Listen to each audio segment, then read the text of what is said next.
We are at the Kuzari again, Baruch Hashem. We started discussing the certain effects that occur to a human body, which is called Tumah. And now the Kuzari the Rabbi is trying to explain to the king, how does Tumah work? And we find Tumah on the human body, we find Tumah on clothes, and we also find it also on homes, right? The laws and the walls, as we learn in Sarat. And so he says all of this tumahs, impurities, are, in a sense, an aspect of death to the body. There's an aspect of death to the body, whether it's emission, whether you controlled it or you didn't control it. Right? Do we need to be clearer than this or not? Everybody understands what we're talking about?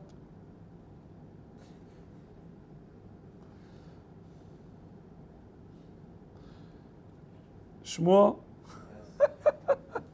What's that app? How long since? That's what I'm talking about. Don't smile. What are you smiling about? It was like a smile of confusion. Or blood, or semen. All of that are when you are spilling blood, right? That life force is dying. And so once you have a certain level of death, or whatever amount, that creates tumah. That's what he says. So he says that there are people with pure neshamas that are connected to the divine. They can sense tumah. We really can't. So we can't tell. But there were individuals in Jewish history, prophets, that would be able to tell that somebody was tameh. Okay. Now, he says there are certain things that get damaged if you touch them with your hands. For example, pearls. Really, you shouldn't touch pearls with your hand. For some reason, when you touch pearls with your hand, it affects the pearl. I'm talking about real pearls. And also, wine. Human contact of wine affects the process of wine. I don't know. All I know is that they press the wine they step on the grapes, right? But beyond that, I don't know what happens to. They put them in barrels and I don't know. But Rabbi Yehuda Halevi is saying that there are some things that are affected by human touch and become ruined. And as a mashal, as a parable, he says most people, when they come in contact with the dead and graves, they are affected by this. He says that the nefesh of a person, when he walks into a house of a dead person, is confused. There's something spiritually that affects you when you are in the presence of someone who died. That's the effect of tumah, says Rabbi Yehuda Halevi. And so, similarly, when somebody is working on himself, like Saxteen, to develop his intellect in order to connect to Hashem, and that he wants to have purity of thought so that he could pray, that he should be able to learn in depth, certain foods or drinks affect his mental and spiritual capabilities. If you eat a big cholent, right? You eat a lot on Shabbos, It's hard to sit and learn. It's hard to pray to Hashem. Makes it difficult. And so, in the same way that physical entities affect our mental and spiritual capabilities, the same thing being in contact with Tumah, it also affects our spiritual and mental capabilities. And that's what the Torah is teaching us, to stay away from Tumah and to purify ourselves. And so he says, and also if you spend a lot of your time talking to women, I'm just reading what he says, don't get mad at me, or sitting in Moshav Leitzim, hanging around with a bunch of clowns who make fun of everything. That was the whole point of Korach, right? He made fun of Moshe Rabbeinu. Or that somebody wants to spend his time in singing and drinking and what Shmuel calls partying. That also affects your mental, spiritual capabilities. And so if you are on the right path, if you are really committed to developing your intellectual and spiritual capabilities, then you have to pay attention to those things. People always ask, Rabbi, can I talk to my friends that are girls? Why? For what? Well, we're just friends. We just talk. Okay. It says, Al tarbe sicha im ha'isha. It says in the Mishnah, in Avos. Now, why? Why is that? Why does the Mishnah say that you should not speak to women a lot? Let alone your wife, by the way. That's what it says. Yes, sir. Because it could lead to bad things. How can it lead to bad things? Well, you start talking to girls, and then one thing leads to another. And then One thing leads to another.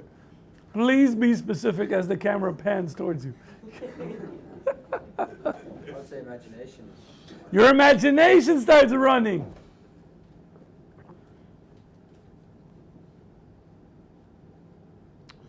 This is going back a good 15 years ago.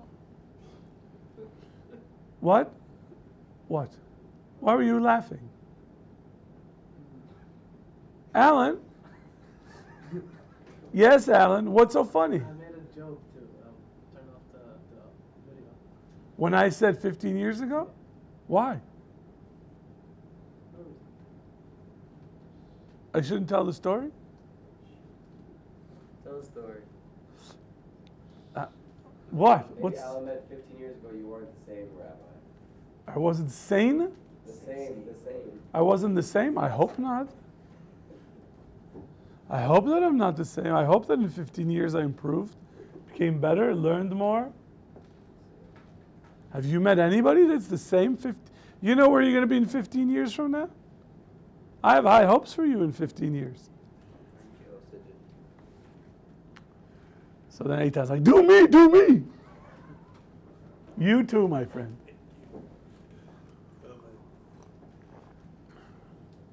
The only one we're not sure about is Hudi. No, he's hiding behind the pole. So, 15 years ago, I had a meeting with rabbis of the community where I was living. And they said that one of the hardest things they're finding is to get guys as girls and boys, college age, to do any sort of Jewish programming. They're not interested.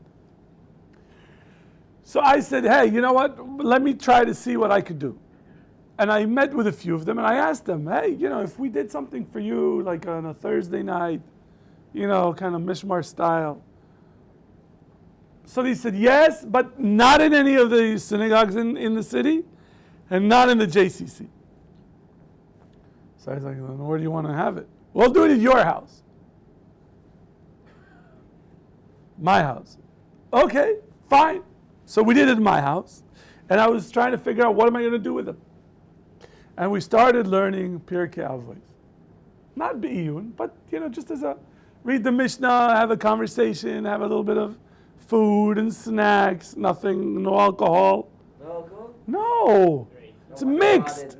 It's mixed company. I just said boys and girls, and he wants alcohol. That's why you shouldn't be speaking to a woman.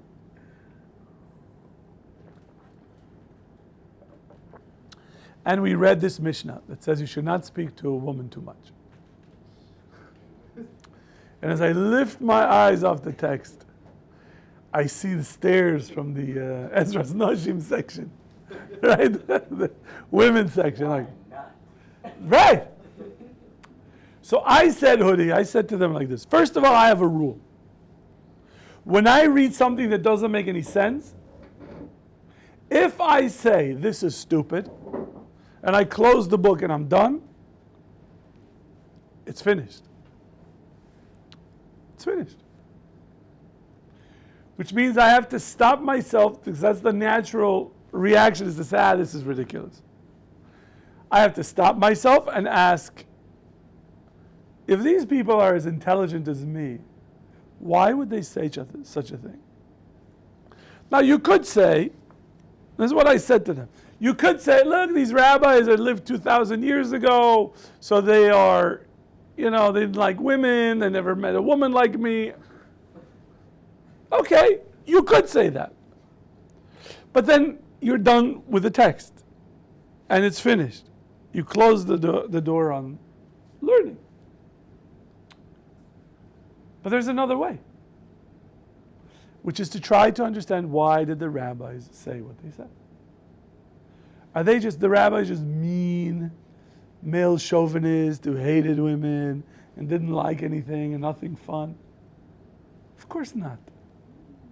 Of course not. Then why did they say that?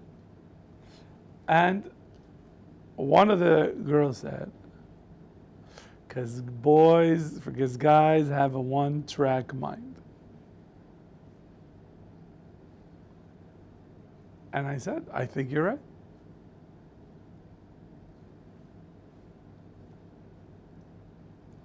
When Hudi goes to Ben Yehuda to talk to girls, he's not thinking about bringing them closer to the Messiah.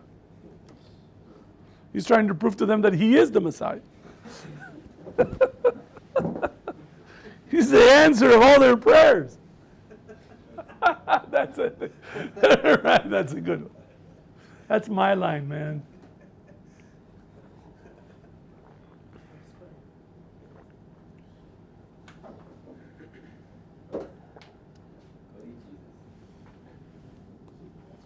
I think what we're going to have to do, Yosef, is get you shower privileges, so that you could shower here after your basketball tournament.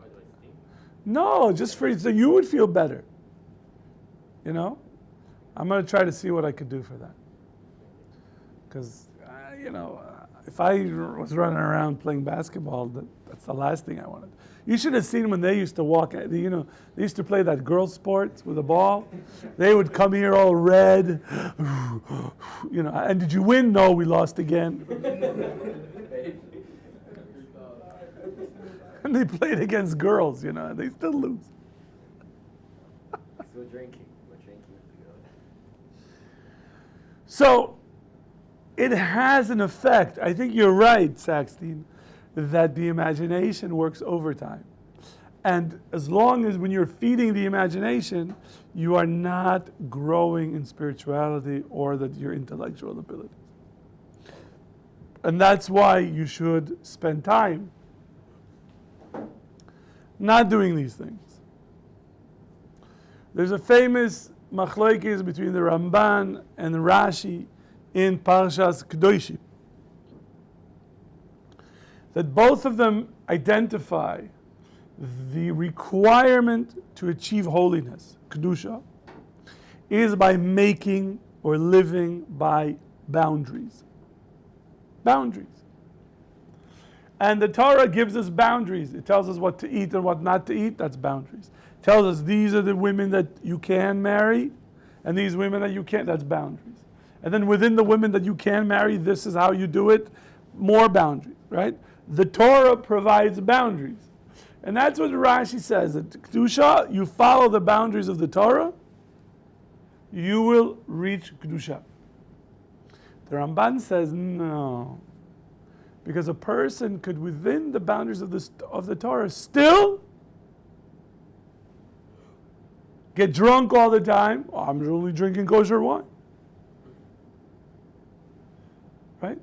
Hang out with his wife every day and say, well, she's my wife, it's mutter. And Ramban says, you have to make boundaries within the boundaries to achieve holiness. This is the idea that Rabbi Yehuda Halevi here is talking about, that in order to avoid the effects of Tumah, in order to avoid the distancing from the divine light, you have to maintain the boundaries. That you stay away from what the Torah forbids, and that you provide limits with your type of company that you're hanging out with. If you're hanging out with a bunch of guys that all they do is they are sitting with their phones and making fun of the rabbis, and it's probably not the best environment. That doesn't mean you have to learn 24 hours a day. We're not in that madrega. That's not what he's talking about. But there are things that are going to pull you away from spirituality, and things that at least are not going to disturb your process. And that's what he's talking about. So he says now, okay, I seem to understand, but I want to talk about tzarat. Tzarat, leprosy of the clothing that the human beings wear and the walls of the houses. What is that all about? So he says, and this is very important for you, Shmuel, because, you go into chimneys.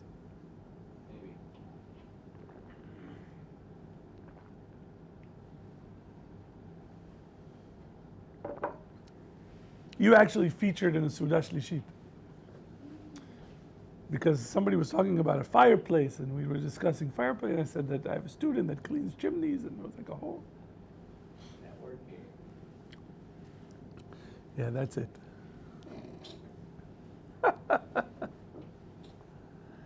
So, the Shekhinah, the divine presence, rests on clothes, on your home, and on you.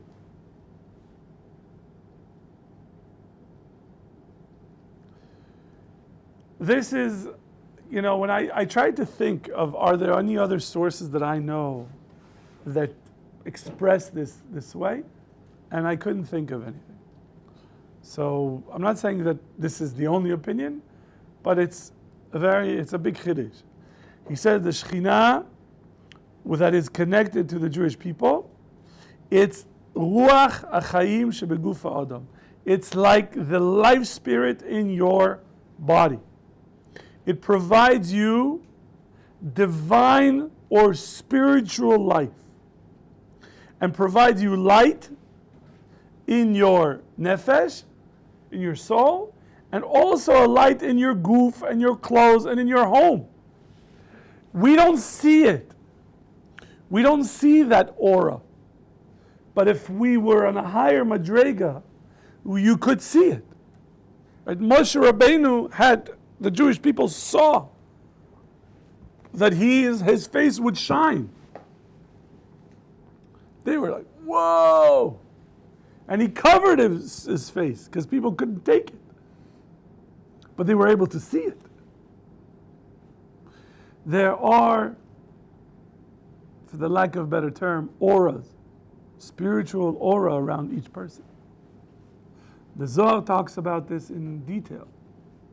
That you can look at someone's face, the parts chochmas apartzuf, and you could see the light, this spiritual light, and you can read a lot from the person if you learn how to do it. The Mefarshim say that we don't have that ability. We lost the understanding of what the Zohar is talking about. But the Zohar talks about it. Okay? I'm not telling you the page number, Saxton. Relax. It's going to stand there. It's like trying to hypnotize, on Machne Yehuda. Hey, look at this watch. Give a donation to Ohr Somayach.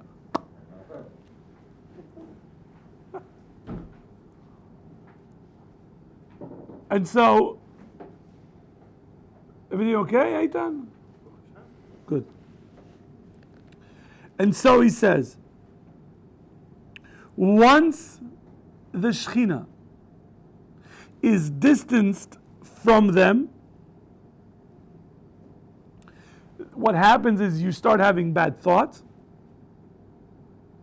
You start losing the beauty of your goof, the spiritual beauty, and there's a decline in the spiritual light.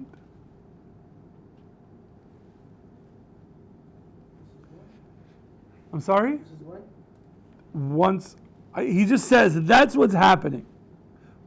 Why is it happening? He's going to talk about it in a minute. But he's just describing that the Shekhinah is connected to you. It's visible on your clothes and on your home. If we were in a certain level, and when we do things that cause the Shekhinah to pull back, then it has an effect that spiritual light starts to decrease. Holiness is something very beautiful when you feel it. That you could feel holiness from somebody. It makes that person beautiful. Not in the sense of what they look like. Relax.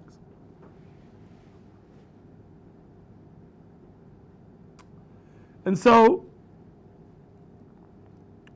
as it distances itself from individuals, you start seeing the remnant of that, how the Shekhinah is decreasing. There's just less and less and less. Kind of like, your body starting to shrivel up. And sometimes in the same way that a person, let's say, is in a panic, something happens and he panics. We see that the person sort of lost his spirit, right? Because of fear or worry, and it affects the body. We call that today stress. When a person is stressed, it affects the body. You lose hair. You lose the color of your skin changes. Has an effect, has physical effects. Your blood pressure, right? Your metabolism, all of these things. Inability to sleep, which makes you tired, and then you can't learn. And, He's not saying things that are out of this world.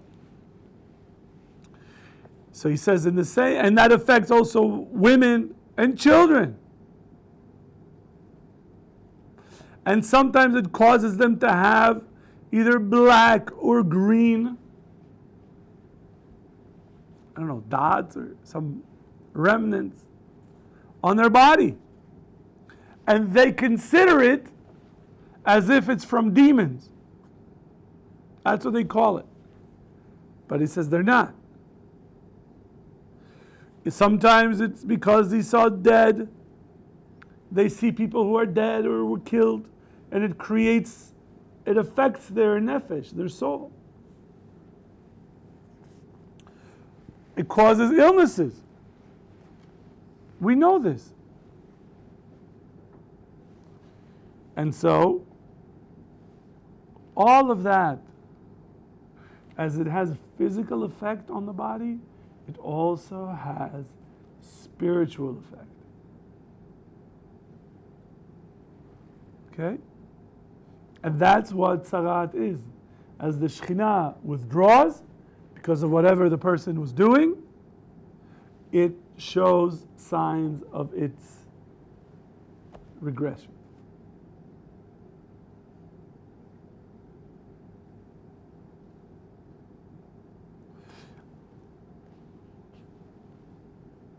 Ken. So if somebody speaks Lashon Hara, that's eventually get to a point that Hashem will start taking soul away? Not soul, but the connection is, look, when a person sins, he distances himself from Hashem, right? So imagine you're connected to the light, right? You've got this Wi-Fi signal, right? You're fully connected. But when you sin, it pushes you, let's say, 200 yards this way. So now you reduced because you're a little farther from the Wi-Fi, right? Another time, another. So it's sort of lat, you are causing it to be. Now, there is another image. This is one way to imagine it. Another way to imagine this is that every sin creates a barrier. Every sin creates a barrier, and the barrier gets thicker and thicker and thicker and thicker to a point where you can't go through unless you do tshuva. And tshuva breaks the barrier and lets you, right? That's why we have Yom Kippur, Rosh Hashanah, and we're in Rosh Chodesh Tammuz. So for those of you who are playing for keeps, all the Baalei HaMusar always say when you get to Tammuz, it says, we're a month out of Av. The month of Av is Rashi Tev, is Elul Ba. That's what all the rabbis say. That Av is a sign that Elul is coming. But all the students, all the Talmidei Yeshivot say, no. Av is Elul Be'elul, not Be'av. Elul is going to be in Elul. Don't start Elul now. Give me the 2 months to just write it out. But Tammuz is a very, very difficult month that we should do what we can to come to Hashem, to return to Hashem, not wait for Elul, not wait for Rosh Hashanah, right? Because we are right now 3 months out of Rosh Hashanah. We have Tammuz, so we go 30 days, we'll get to Av. Another 30 days is Elul, 30 days is Rosh Hashanah. So 90 days, Rosh Hashanah. Yaakov, 90 days. Let's go.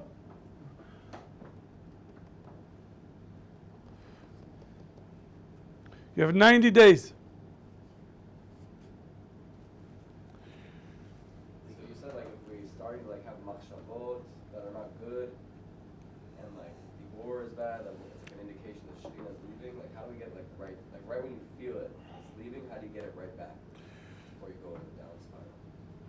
Well, I would say first of all, always, if you sense it, you feel it, try to pinpoint, or what is it that caused this? Right. So what was I doing that this is? Is it more TikTok videos? Is it Ben Yehuda? What is it? Hanging out with Eitan again? Sometimes it's the day full of learning, and I'm just in bed till the morning. You're what, in bed? Sometimes after a full day of learning, kedusha all along, and then 2 a.m. comes. Wow. 2 a.m. Yes. You don't sleep. No. That's tough. It's hard to sleep. Summer. So I think that one of the techniques that I use is I try to catch myself and say, okay, what did I do wrong, and try to fix it. To say to Hashem, I'm sorry. This is what and try to do mini tshuva. Try to get back, or take on something, instead of watching a movie. Try to learn a little bit, or do something that do chesed, mop the floor, do the laundry. If that doesn't help, maybe work out, not at 2 a.m. But sometimes, channel the energy different direction. Yes. Somebody had their hand up. Yes, sir. How do you know when you're like that declining? You don't know? Like how do You don't sense it? Sometimes you are like so caught up in life that you don't.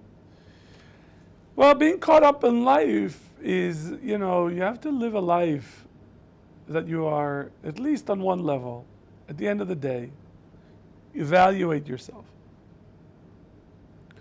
I'm not talking now only in terms of religion, but if you want to be successful in anything that you do in life, you cannot move forward without evaluating what you're doing. The evaluation sometimes needs to be short term, that is on every day. And then, when you have sort of a goal for a year, for 5 years, that requires some level of evaluation. Because the question is, how do you know that you're on the right track? Professionally, let's put religion aside. Let's say you want to be what? The best engineer, right? Structural engineer? Civil. Those are the guys in the middle of the road with a tripod, wondering why is there traffic. Just move the tripod out of the way. Nope. So, fine. You say, I want to be a civil engineer. What makes a civil engineer a good one? And let's say you put that down. I don't know what it is. I have never studied civil engineering outside of the tripod. That's all I know. Fine. But outside of the joke, the question is, how do I know that what I'm investing in becoming a good civil engineer is paying off? You have to have sort of some benchmarks that you can measure. Okay? The same thing also on your, let's say I want to improve in Gemara. I want to improve in my midot. I want to improve in sports. Whatever it is, it's a matter of self-evaluation. It doesn't have to be, I suck, I'm a terrible person, blah, blah, blah. That's not going to get you anywhere. That's not. But you need to have benchmarks and to know that you are moving on all fronts. You could have a bad day. You could have a day that there's a dip. It happens to all of us. But the question is, okay, how do you deal with that? How do you stop making that dip so you don't become a loser and start a losing streak? And then another one, and another one, and another one, and another one. There has to be one boss in you. I give a talk on leadership. And I do that for JLE, not for Mechina. And my basic point is that if we were the CEOs of a company, and that company was our life, many of us would fire ourselves for mismanagement. Because if you ran your life as if you ran a company, which means accountable to shareholders, you got to make a profit, you got to grow the business, you got all of that. Ask yourself, am I on that path? Am I growing? And I'm not talking about spiritually. I'm talking about professionally, in terms of your education, in terms of your midot. I'm just saying, a person who has been given a blessing from the Kadosh Baruch Hu and given a life, he has to ask himself, what am I doing with my life? And he has to have clarity on how much money he's making. What's wrong, Alan? You're making me nervous. What's going on?